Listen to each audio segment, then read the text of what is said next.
Tahimik ang umaga sa maliit na baryo sa gilid ng lungsod.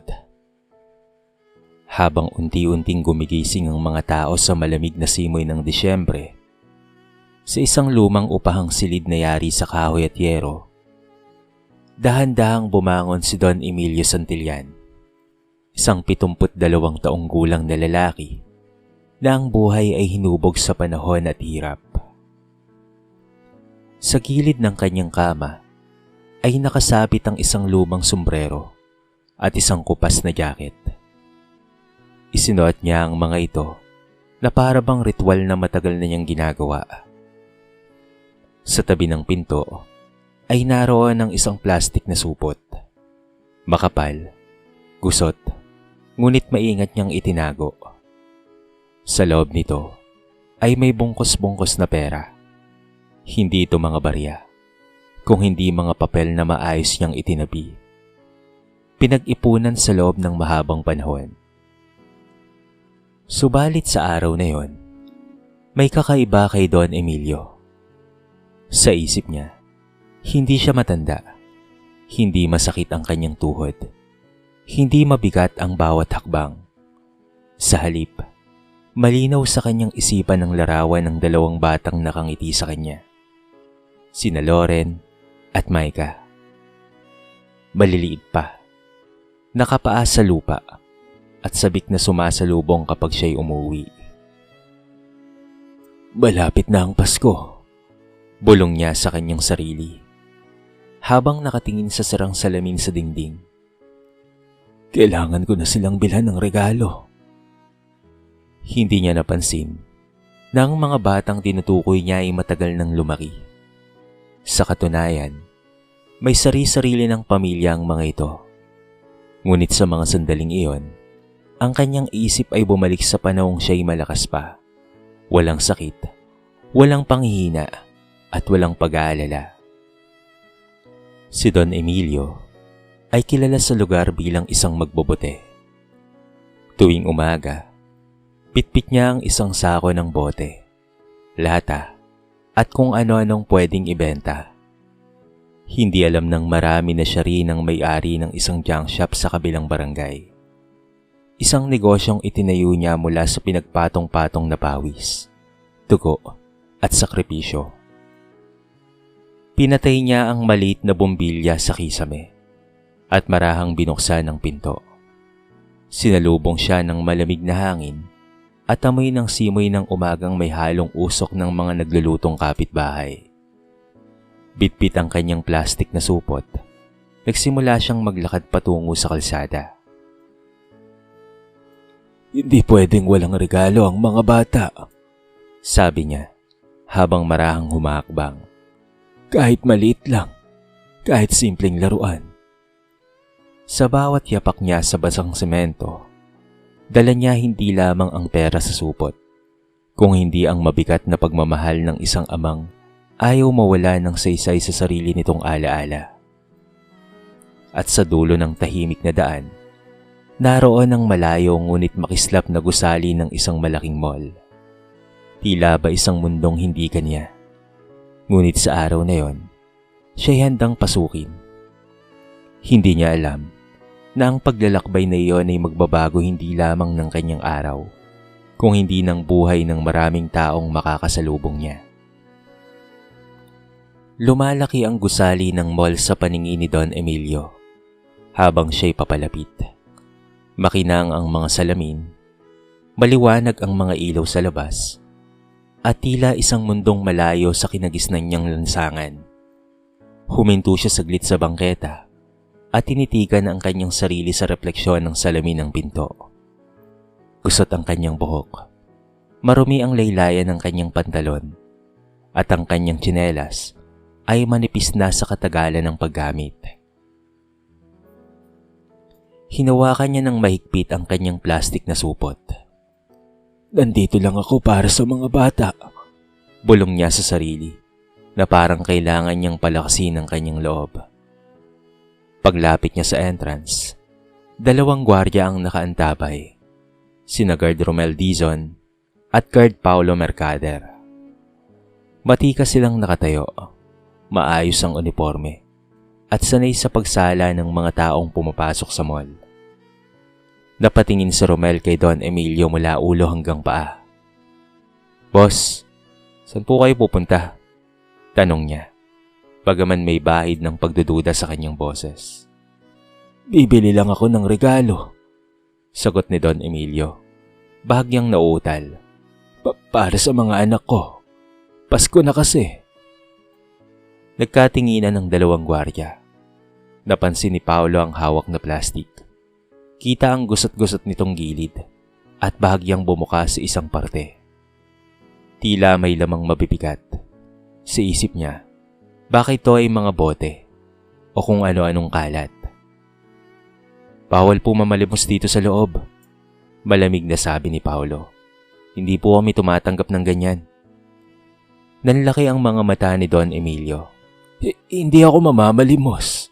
Bibili nga ako ng regalo, diba?" Ulit niya. Mas mahina na ang boses, pero nauutal-utal pa rin. May ilang mga mamimili na nakapasok na sa mall ang napalingon sa kanila. Ang iba'y umiwas ng tingin. Ang ilan naman ay bahagyang napangiti na parang naasiwa. Humakbang papalabas si Romel at hinawakan ang braso ng matanda. Hindi marahas, pero sapat para iparamdam na hindi siya basta-basta makakapasok. "Tay, baka gusto niya na lang po sa labas. Baka kasi magreklamo ang mga tao dito," sabi na Romel. Parang natuyuan ng laway si Don Emilio. Hindi niya maintindihan kung bakit siya itinataboy.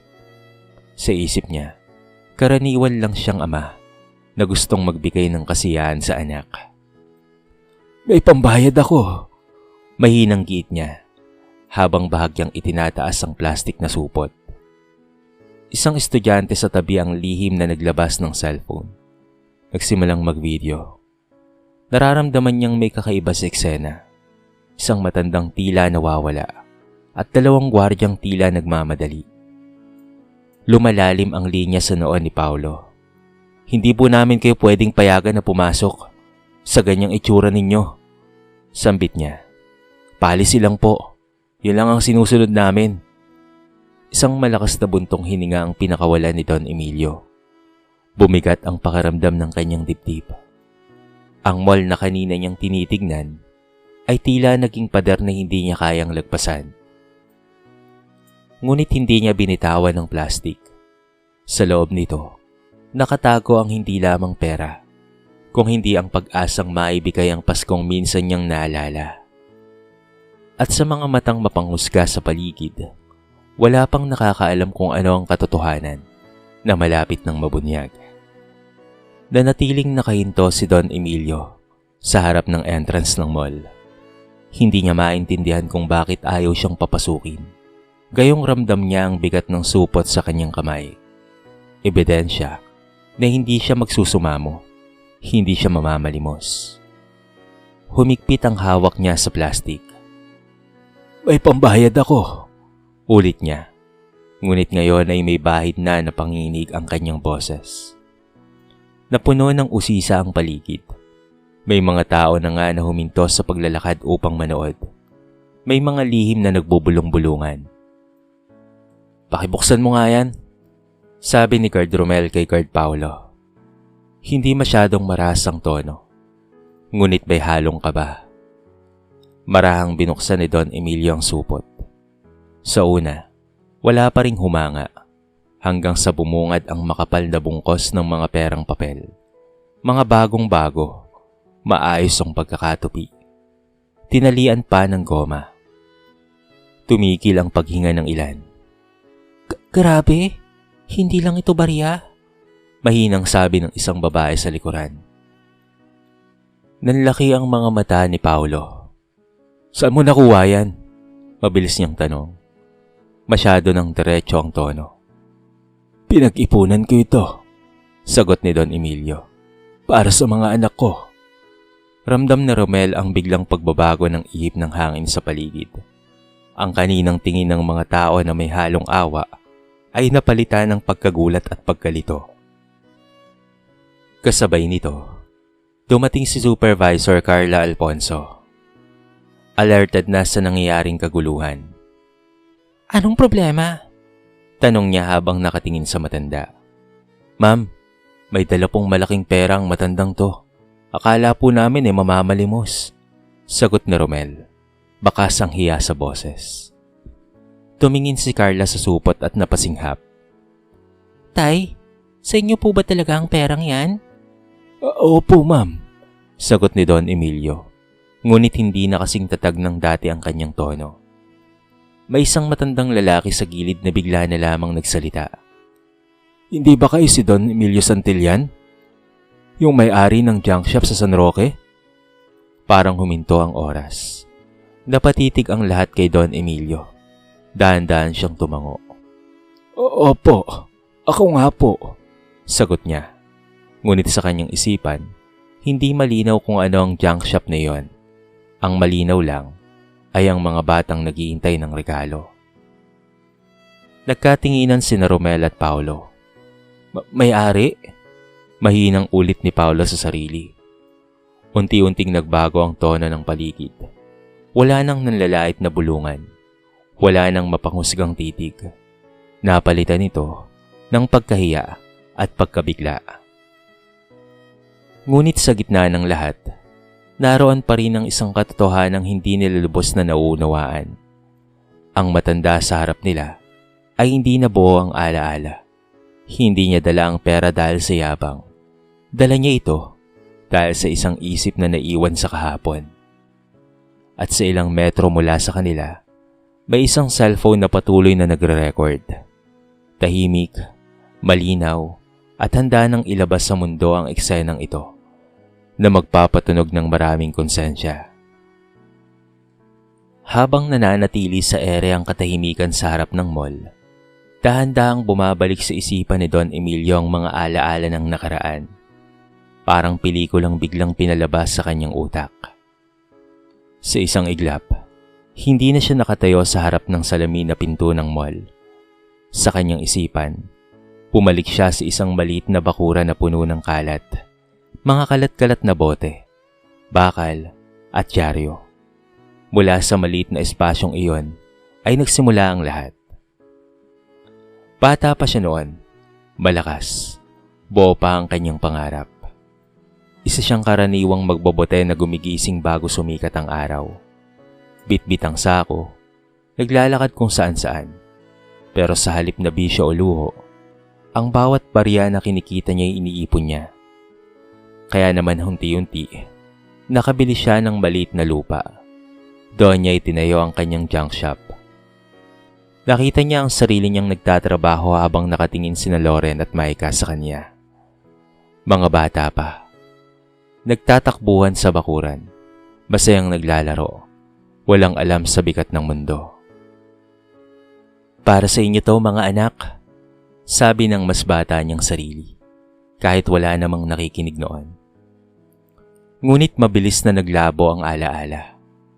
Isang tunog ng makina ng sasakyan ang nagbalik sa kanya sa kasalukuyan. Napapikit siya, parang may kulog sa loob ng kanyang ulo. Hindi niya maipaliwanag kung bakit parang nahahati ang kanyang mundo. Isang bahagi ay nasa ngayon at ang isang bahagi ay nasa nakaraan. Napansin niyo ni Supervisor Carla. Tay, okay lang po ba kayo? Tanong niya.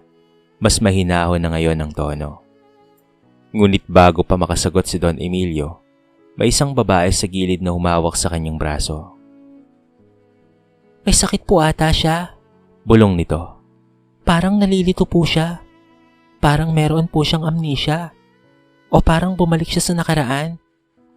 Sa hindi kalayuan, isang binatilyo ang patuloy na nagre-record. Ini-upload niya ang video sa social media na meron pang kasamang caption na matandang gusto lang bumili ng regalo, hinarang sa mall. Sa loob ng ilang oras, kumalat kaagad ang video. Umabot sa milyon-milyon ang views. Dumami ang shares at dumami ang komento. Grabe, bakit ganun ang trato? Hindi porket mukhang mahirap ganun na. Kawawa naman si Lolo. Mga komento ng iba't ibang mga tao. At sa isang bahay sa kabilang panig ng lungsod, may isang cellphone ang biglang nag-vibrate. Si Lorraine Santillan. Siya ang may hawak nito. Pagbukas niya ng video, nanlamig ang kanyang buong katawan. Nakilala niya kaagad ang mukha sa screen. "Papa?" Mahinang bulong niya. Sa katabi niyang upuan, nakita rin ni Micah ang video. Napahawak siya sa bibig. Nagsimulang pumatak ang kanyang luha. "Nasaan siya?" Sa sandaling iyon, hindi na mahalaga ang oras. Hindi na mahalaga ang trapiko.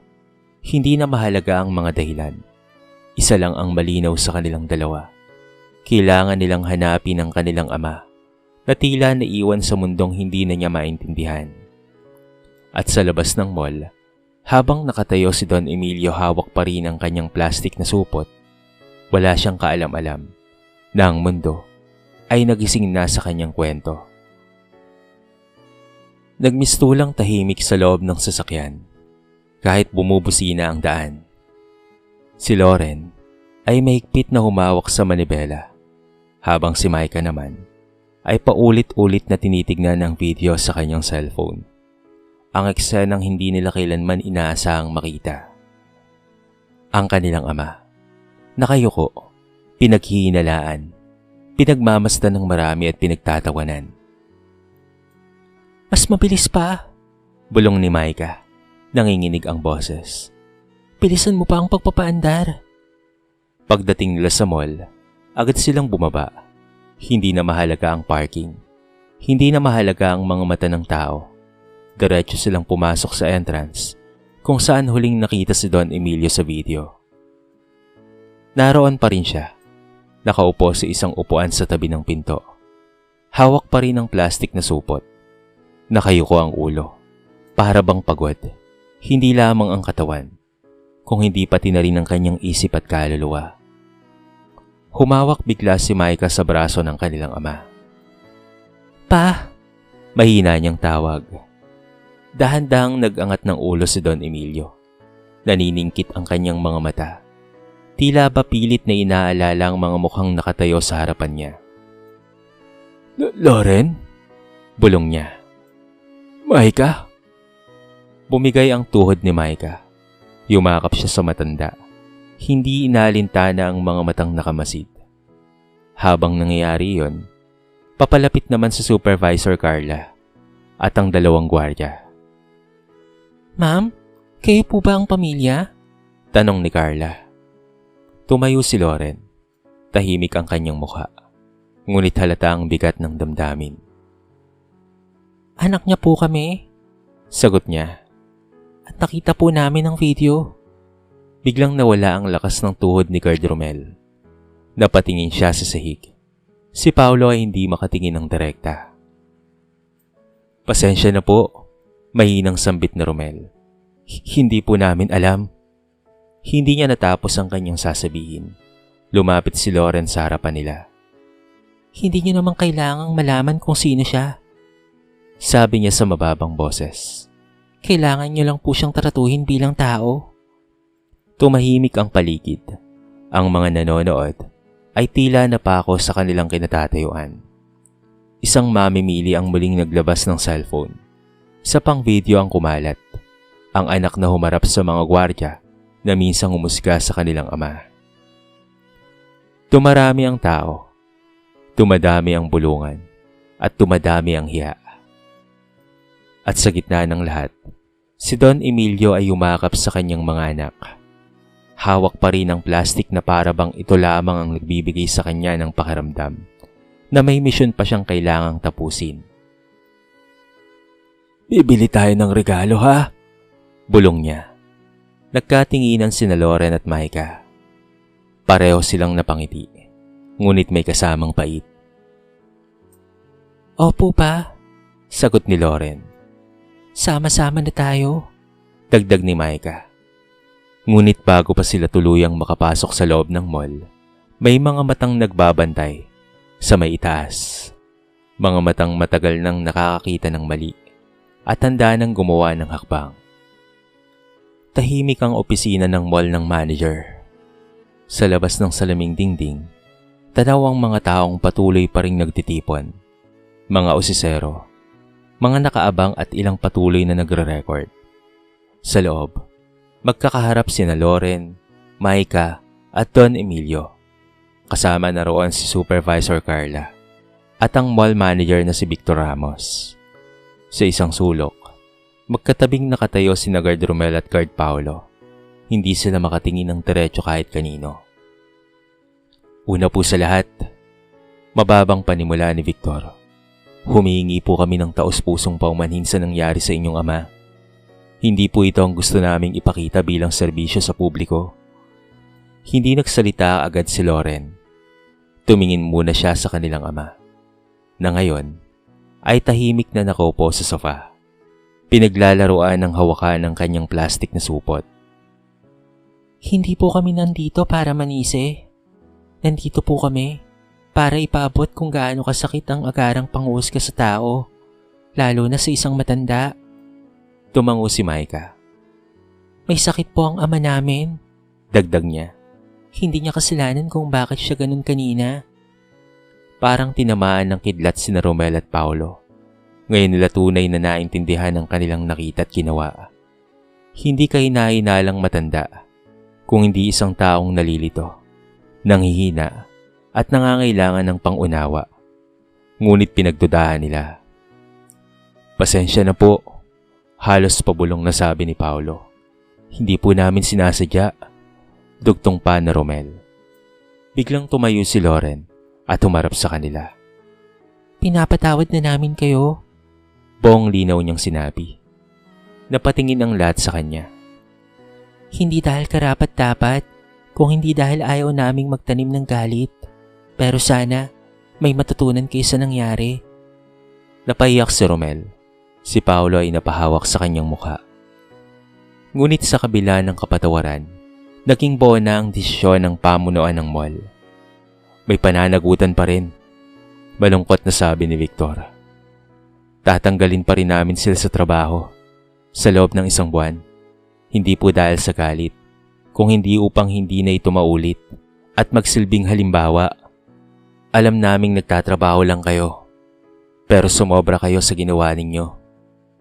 Walang utos ang pamunuan na mangganyan tayo ng tao. Kaya pansamantala bilang kaparusahan, suspendido muna kayo.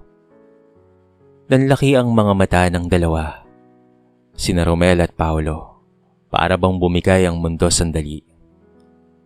Wag na po, bulong ni Maika, dala ng awa. Pinatawad na po namin sila. Ngunit umiling ang mall manager. Ang kapatawaran ay iba sa responsibilidad. Sagot niya, may aral na kailangang ipakita sa lahat. Sa labas ng opisina, kumalat ang balita. Sa social media, hindi na lang ito kwento ng isang matandang hinarang. Naging kwento ng ito ng diskriminasyon, ng mabilis na panghusga, at ng pananagutan. At sa gitna ng lahat, hinawakan ni Don Emilio ang kamay ng kanyang mga anak. Uuwi na ba tayo? Mahinang tanong niya. Tumango si Loren. Opo pa, uuwi na po tayo. Ngunit hindi pa tapos ang kwento. Tahimik ang gabi sa bahay ng mga Santillan. Puno ito ng liwanag. Liwanag na nagmumula hindi lamang sa dekorasyon, kung hindi sa presensya ng bawat isa. Sa gitna ng sala, nakaupo si Don Emilio. Sa kanyang kantungan ay may isang maliit na paper bag. Simpleng supot na pinaglagyan ng kanyang nabili sa mall ng araw ding iyon. Hindi mamahalin, hindi man marangya. Isang maliit na laruan at 2 simpleng regalo na bumabalik sa panahong bata pa si Loren at pati na rin si Maika. Nang ibigay niya ang mga ito, ngumiti silang dalawa, hindi dahil sa halaga ng regalo, kung hindi dahil sa lalim ng pagmamahal sa likod nito. Salamat pa, may inang sabi ni Maika. Ngumiti si Don Emilio, kahit may kalituhan pa rin sa kanyang mga mata. Basta, masaya kayo. Masaya na rin ako mga anak. Sa isang sulok ng lungsod, sa isang maliit na inuupahang silid, magkatabi namang nakaupo sina Romel at Paulo. Hindi nasuot ang uniforme. Wala ng ranggo, wala ng kapangyarihan, wala silang trabaho sa loob ng isang buwan. Tanging konsensya lamang at pagkalito ang kanilang nararamdaman. Tama ba yung ginawa natin, pare? Tanong ni Romel. Nanginginig ang boses. Hindi sumagot si Paolo. Tumingin lang siya sa sahig. Alam na nila ang sagot. Sa labas ng mga bahay, patuloy pa ring umuugong ang kwento ng matandang gustong bumili ng regalo. Sa social media, hindi ito naging kwento ng pera o estado, kung hindi naging kwento ng puso, kung gaano kadaling husgahan ng isang tao, at kung gaano kahirap bawiin kapag nasaktan na.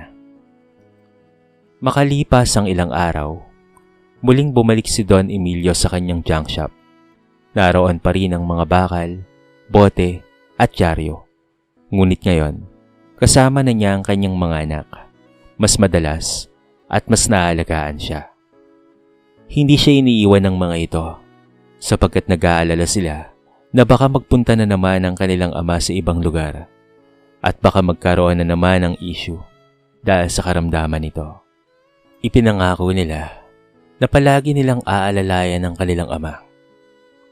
Bagaman busy sila sa kanilang mga negosyo, ay naglalaan pa rin sila ng oras at panahon para naman maalagaan ang kanilang tatay at maipainom ang gamot nito sa tamang oras. Habang papalapit na ang mismong araw ng Pasko, naupo sila sa bakuran. May maliit na Christmas light lang ang dekorasyon. Walang engrandeng handaan, ngunit may katahimikan, may kapatawaran at may pagmamahal. Sa huling gabi ng taon, napatingin si Lauren sa kanilang ama. Alam niyo po ba pa? Bulong niya. Hindi pera ang ikinayaman mo, kung hindi ang puso mo. Napakarami niyo pong natulungan. At kahit po maayos na po ang buhay niyo, bumabalik pa rin po kayo sa kung saan po tayo nanggaling noon. Sa totoo lang ay maraming natulungan si Don Emilio. Mga taong nangangailangan, mga kapitbahay, at iba pa. Nabigyan niya ng maganda at maayos na buhay ang kanyang mga anak. Subalit dahil sa kanyang karamdaman, bumabalik-balik siya sa panahong siya ay nagsisimula pa lamang. Samantala, habang patuloy na nagsasalita si Lauren, tahimik lamang si Don Emilio. Hindi malinaw sa kanya ang lahat ng salita, ngunit malinaw sa kanya ang pakiramdam. Nandyan ang kanyang mga anak. Hindi na siya nag-iisa ngayon at nabibigyan na siya ng sapat na atensyon. Maaaring maraming pagkukulang ang kanyang mga anak sa kanya dahil sa kanilang pagiging busy sa kanilang mga negosyo. Pero salamat na rin sa nangyari sapagkat kahit nagkaroon ng pangit na eksena, ay naging maganda naman ang kinalabasan nito. Sapagkat ngayon ay mas nabibigyan na siya ng atensyon. Mas naipaparamdam na sa matanda ang pagmamahal, pag-unawa at pagkalinga. Sa kwentong ito ay marami tayong mapupulot na aral. Una sa lahat, sa isang pamilya ay hindi laging perpekto. Lagi at laging may pagkukulang. Pero ang mahalaga, matutunan nating tanggapin at baguhin ang pagkakamaling iyon. Dito sa mundong puno ng mabilis na paghusga, mahalagang alalahanin natin na hindi sa itsura nasusukat ang halaga ng isang tao. Bawat isa ay may dalang kwento, may pinagdaraanan sa buhay, at may dignidad na dapat na igalang. Ang tunay na kayamanan ay hindi nasusukat sa pera lang, kung hindi sa paggalang, pag-unawa, at pagmamahal sa ating mga kapwa. Huwag mong husgahan ng tao ayon sa kanyang panlabas na anyo, dahil baka ikaw pa mismo ang matuto sa kanyang katahimikan. Dito na po nagtatapos ang ating maiksing kwento sa araw na ito. Sana po ay nagustuhan nyo at sana po ay kinapulutan nyo ng maraming aral. Kayo mga kabarangay, ano po ang masasabi nyo sa ating kwento? I-comment nyo naman po sa baba ang inyong mga reaksyon at babasahin natin ang lahat ng yan. I-comment nyo na rin kung taga saan kayo para naman malaman ko kung hanggang saan nakaabot ang video na ito. Paki-like and share na rin po ang ating kwento para mapakinggan rin ng iba. At kung bago ka pa lamang sa ating channel, baka naman pwedeng pakihit ang subscribe button at bell notification button para palagi kang updated sa mga bago nating upload na katulad nito. So paano mga kabarangay? Hanggang sa muli, thank you so much and peace out!